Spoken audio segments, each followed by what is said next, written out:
أعوذ بالله من الشيطان الرجيم بسم الله الرحمن الرحيم اللهم عجل لوليك الفرج.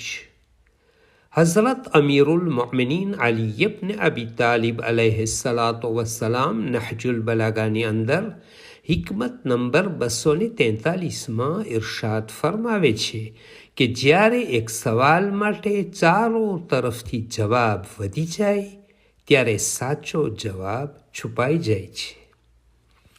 ઇમામ અલી અલૈહિસ્સલામ અહીંયા નુરાની કલામમાં ફરમાવે છે કે જ્યારે એક સવાલના જવાબ વધારે આવવા લાગે ત્યારે ધ્યાન રાખવું સાચો જવાબ લોકોના વધારે પડતા નકામા જવાબોના લીધે છુપાઈ જાય છે.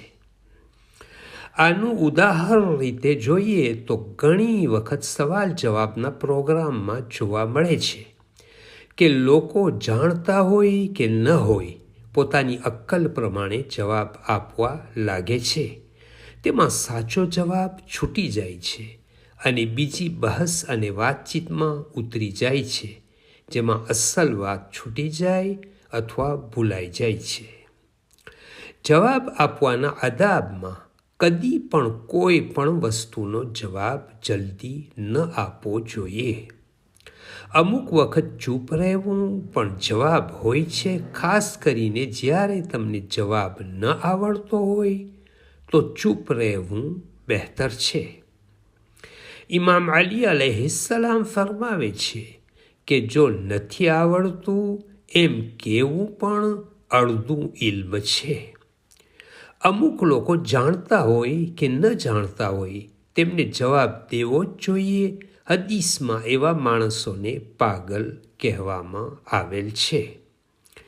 જેને સવાલ પૂછવામાં આવેલ હોય તે જ જવાબ આપે, નહીં તો સત્યમાં અસત્ય મળી જશે.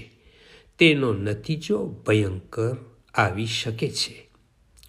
છેલ્લે એક હદીસ જે હિકમત નંબર 85માં બયાન થઈ ચૂકી છે, જે કોઈ આ વાક્ય યાદ નથી કર્યું, મને નથી ખબર, તો તેણે પોતાને કતલ કરવા માટે તૈયાર કરેલ છે. અલ્લાહુમ્મા સલ્લી અલા મુહમ્મદ વ આલે મુહમ્મદ વ અજ્જિલ ફરજહુમ. From Fountain of Ahlul Bayt alayhimus